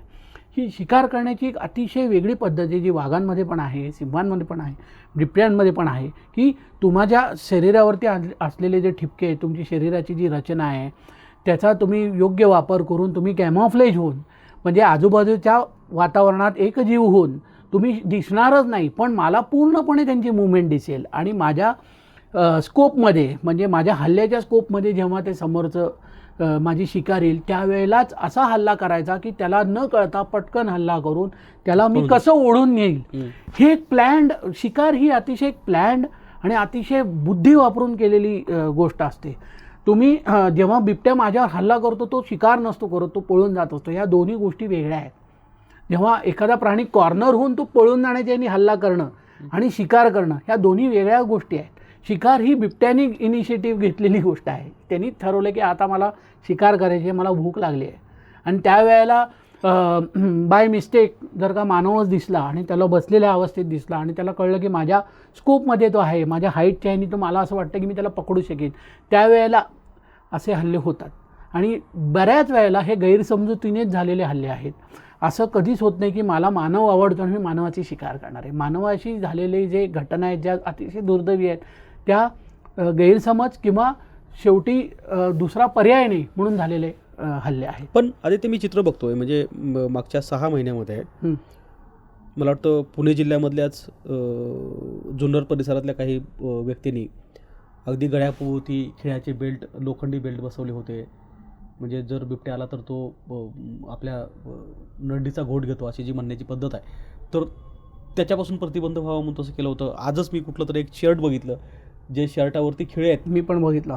हां, तर अशा गोष्टी केल्यामुळं आपण हल्ले रोखू शकतो? नाही, ॲक्च्युली काय झालेलं आहे ह्याचा एक फार एक हा ना एक विषय छोटा नाही आहे, हा एक फार सामाजिक विषय आहे. हा जर का हुशार माणसांनी ह्याच्यातनं बोध घेण्यासारखा विषय आहे की जेव्हा म्हणजे मी एखादा अधिकारी असेल आणि मला दिसते की आता नागरिक गळ्याला कुत्र्यासारखे पट्टे बांधत आहेत, ह्याचा अर्थ काय आहे की असं दिसतं की कुठेतरी एक कनेक्शन माझ्या डिपार्टमेंटशी तुटलेलं आहे. मला असं जाणवतं की जेव्हा म्हणजे एक लक्षात घ्या, म्हणजे पुण्यामध्ये जर का घरफोड्या वाढायला लागल्या आणि पोलिसांना सांगून सुद्धा पोलीस काही करत नाही आहे किंवा त्यांच्याकडनं खूप प्रयत्न करून सुद्धा घरफोड्या थांबत नाही आहे, म्हणून आता सोसायटीतली लोकं खाली येऊन राखण करायला लागली. हो, तर ही काही प्राऊडली किंवा गर्वाने सांगण्याची गोष्ट नाही आहे. ही अनफॉर्च्युनेटली कुठेतरी एक फेल्युअर झालं आहे न्यायव्यवस्थेचं. म्हणून मला कायदा हातात घ्यावा लागतो आहे की मलाच माझ्या जागेची राखण करायला लागते. तसंच काहीसं प्रमाणात असं झालं आहे. परंतु माझं एक या सगळ्या नागरिकांना एक सांगणं आहे की आता भरपूर प्रमाणात सरकारने खूप सिरियसली घेतले. आता ते दिसूनच येते. अगदी आत्ताच्या विंटर सेशनमध्ये पण हा मुद्दा उचलला गेला आणि खूप त्याच्यावरती म्हणजे शेवटी वनमंत्र्यांनी सगळ्या प्रकारचे म्हणजे त्याच्यावरती उपाय हे केले. बऱ्याच वेळेला वनमंत्र्यांना याच्यावर ट्रॉल पण केलं जातं आहे की पण बेसिकली माझं वैयक्तिक मत आहे की तुम्ही हेतू बघावा. एखाद्या म्हणजे त्याचा मागे हेतू काय असणार आहे की तिथल्या लोकांना कमी त्रास व्हावा हा हेतू आहे, याच्या मागे दुसरा कुठला हेतू नाही. तर ठीक आहे, त्यांनी जे काय ही जी तुम्ही म्हणलं तसे जाहीर केलं असेल तर त्याचा एक सायंटिफिक रिपोर्ट येऊ दे ना, त्यानंतर आपण ठरवूया किती योग्य आहे किंवा अयोग्य आहे. पण त्याच्यामध्ये केवळ त्यांनी एक अनाऊन्समेंट केली, त्याच्या आधारे तुम्ही सगळं त्याच्या आजूबाजूला काही तुमचं वैचारिक इमले बांधण्यापेक्षा आपण लेपर्डकडे फोकस करू आणि जे काही आपल्याला जाहीर झालं आहे त्याचा काही उपयोग करता आला सायंटिफिकली तर तसा करू. जो मी मगाशी तुम्हाला म्हटलं ते वन ऑफ द एसेन्शियल हे असू शकतं. तेच असलं पाहिजे का असं नाही, पण त्याचा असा वापर करून घेता येऊ शकतं. आत्ता या क्षणी जेवढ्या फॅसिलिटी मिळतील त्या सगळ्या एकत्र करून सगळ्या गोष्टी जर का इन टँडम म्हणजे एकाच वेळेला सगळ्या गोष्टी इम्प्लिमेंट झाल्या तरच हा विषय कंट्रोलमध्ये येऊ शकतो. जर का आज हल्ला झाला फक्त टेम्पररी अवेअरनेस केलं उद्याला परत थांबला असं होणार नाही. हे सगळ्या गोष्टी कंटिन्युअस इम्प्रूव्हमेंटमध्ये हे जर का हे होत गेलं आणि सगळे डिपार्टमेंट्स नागरिक एकत्र येऊन जर का टँडममध्ये, आणि हे इनिशिएटिव्ह नागरिकांचं नाही आहे, हे इनिशिएटिव्ह तिथल्या गव्हर्नमेंट ऑफिशियल्स आहे. मग ते कलेक्टर ऑफिस असो, ते वन विभाग असो किंवा इतर इरिगेशन डिपार्टमेंट असो. ह्याच्यामध्ये एक गोष्ट अशी पण आहे, मी मध्ये एक व्हिडिओ बघितला होता कुठेतरी की शुगर केनमध्ये लेपर्ड लपतो आणि दिसत नाही. तर एक शुगर केन प्लांटेशन करण्याचीच एक वेगळी पद्धत अशी शोधली गेली आहे जेणेकरून आतमध्ये सुद्धा शेतीमध्ये म्हणजे ऊसाचं संख्या तेवढीच राहील परंतु आतमध्ये शेवटपर्यंत दिसून येईल की काय बसलंय किंवा काय नाही. म्हणजे बेसिकली तसा प्रयोग कुणी केला तसा प्रयोग कुठे केलाय मला माहित नाही, पण कारण मी माझ्या जेवढे बघण्यात आहे तेवढं ऊसाची शेती ही इतकी दाट असते की स्वतः तो शेतीचा मालक सुद्धा 6 महिने वर्षात कधी मध्ये गेला असेल का नाही मला नाही, माहित बरोबर आहे. पण माझ्या माहितीप्रमाणे अशी काही पद्धती ऑलरेडी झाल्या आहेत. मी आता ते एक्झॅक्टली कुणी ते रील बनवलं माहिती नाही, पण मी ते रील बघितलं होतं आणि बऱ्याच लोकांनी त्याच्याबद्दल चर्चा पण केली होती. कदाचित संबंधित जे डिपार्टमेंट आहे ते लवकरच इंट्रोड्यूस करेल या ठिकाणी, जर का त्याचा खरंच उपयोग असेल. मला काय म्हणायचं, सर्व अंगाने 360 डिग्री सर्व दृष्टीने, मग शेतीच्या दृष्टीने असो, वाईल्डलाईफ मॅनेजमेंटच्या दृष्टीने असो, पब्लिक मॅनेजमेंटच्या दृष्टीने असो, अवेअरनेसच्या दृष्टीने असो, सर्व बाजूनी जेव्हा एकाच वेळेला एकत्र इक्वल फोर्सनी जेव्हा काम होईल ना, तेव्हा हा प्रश्न सुटणार आहे. जी एक बाजू जरी ढिली राहिली त्याच्यानंतर ते लूप होल भरत नेणं फार अवघड आहे. नक्की. माझं शेवटी 1-2 प्रश्न आहेत आता, ज्यामध्ये स्पेशल लेपर्ड फोर्स नावाची काही यंत्रणा राबवण्यात आली होती वन विभागाकडून, तर मग त्याचं काय झालं? त्यामुळे काही फरक पडला या यंत्रणेवरती? नाही, म्हणजे बेसिकली स्पेशल लेपर्ड फोर्सपेक्षा आज पुणे जिल्हा जरी कॉन्फ्लिक्टचा एरिया असेल तरी आज पुण्यामध्ये सगळ्यात हायली इक्विप्ड आणि सगळ्यात टेक्निकली क्वालिफाईड टीम्स पुण्याकडेच आहेत. हे पण तितकंच खरं आहे. पुण्यामध्ये बेसिकली आता जे जुन्नरला जे सेंटर जी संस्था चालवते आहे ती एक अतिशय व्हेरी वेल नोन संस्था आहे भारतभर.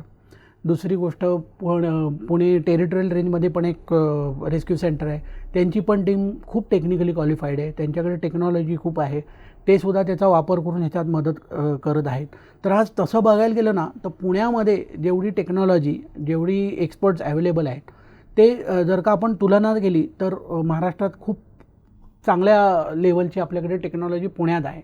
पुण्याला वेस्टर्न महाराष्ट्रातलं सगळ्यात मोठं रेस्क्यू सेंटर्स 2 आहेत आपल्याकडे. एक माणिकडो आहे, एक बावधनला आहे. एक सेंटर्स आपल्याकडे आहेत. पुण्यामध्ये ह्याच्यावरती रिसर्च करणारी लोकं भरपूर आहेत. तर त्यामुळे असं म्हणून चालणार नाही की लेपर्ड, आणि त्याचबरोबर वन विभागाने पण तुम्ही म्हणताय तसं इनिशिएटिव्ह घेतलेलं आहे. पण ज्या वेळेला रिस्पॉन्स कधी दिला जातो, ज्यावेळेला त्याच्याबद्दल एक तक्रार येते, त्यावेळेला पहिली गोष्ट ते अटेंड करणं, त्याचं पेट्रोलिंग. आता ही लेपर्ड ॲक्शनची जी फोर्स आहे ते ऑलरेडी ट्रेनिंग पूर्वीपासून चालू झालं होतं. पण बेसिकली मुळातच वनविभागाकडे तसं बघायला गेलं तर मॅनपॉवर पूर्वीपासूनच कमी आहे आणि वाईल्डलाईफच्या दृष्टीने तर पूर्वीपासून कमी आहे. ओपन सिक्रेट, म्हणजे ह्याच्यात काही असं लपवण्यासारखं. मला अगदी एक वाक्यात सांगायचं झालं तर अशा कोणत्या उपाययोजना असू शकतात की ज्या उपाययोजना केल्याने आता जे काही हल्ले होत आहेत बिबट्याचे ते कमी करता येतील, किंबहुना त्याला प्रतिबंध घालण्यासाठी काय उपाययोजना केल्या जाऊ शकतात? सगळ्यात इफेक्टिव्ह उपाययोजना म्हणजे मला तुम्ही पर्सनली विचाराल तर जिथे बिबट्या आहेत त्यांना कॅप्चर करणे. म्हणजे तुम्ही सोर्सच कमी करताय. हे शक्य होत असेल तर सगळ्यात उत्कृष्ट. दुसरी गोष्ट, बाकी सगळ्या ज्या इतर उपाययोजना आहेत, जे डिटरंट्स आहेत, म्हणजे AI टेक्नॉलॉजी वापरणं आहे, लाईट्स वापरणं आहे, बाकी वाईल्डलाईफ मॅनेजमेंटच्या गोष्टी आहेत, जनजागृती आहे, ह्या आहेतच, ह्या चालूच आहेत. हे करूनसुद्धा हल्ले होत आहेत. तर ह्याच्यावरती जर का सोर्सच तुम्ही कमी केला तिथला, की मला माहिती की इथे बिबट्या आहे आणि तो जर का कॅप्चर करून त्याला दूर केलं तर तिथे हल्लेच होणार नाहीत, कारण की तिकडे बिबट्याच राहणार नाही. तर त्याच्यावरती सगळ्यात उत्तम उपाय जर सरकारने करायला पाहिजे तर वाणिकडोला तिची जी एरिया आहे त्याची कॅपॅसिटी वाढवून ज्या बिबट्यांपासून प्रॉब्लेम संभाव्यरित्या होऊ शकतो, कारण की आता टेस्ट आणि लिटमस टेस्ट करण्याचे दिवस गेले. आज अनप्रेडिक्टेबल झाल्यात सगळ्या सिच्युएशन. तर मला वाटतं की सगळ्यात बेस्ट ह्याच्यामध्ये सगळ्यात उत्तम उपाय म्हणजे की तो प्राणी तिथनं शक्यतो रिमूव्ह करणे. तिथनं लेपर्ड जिथे डेंजरसली जवळ आहेत, जिथे बिबट्या हा खूप जवळ आहे वस्तीच्या, जिथे आम्हाला माहिती जवळ आहे, तो ताबडतोब तिथनं काढणे म्हणजे हल्लाच होणार नाही. नक्की. आपण बघितलं की आदित्य परांजपे यांनी आपल्याला बऱ्याच गोष्टी सांगितल्या. यातल्या किती गोष्टी होऊ शकतील माहीत नाही, पण एक मात्र नक्की आहे की बिबट्या समजून घेतला पाहिजे आणि त्याच्यापासून बचाव केला पाहिजे. धन्यवाद.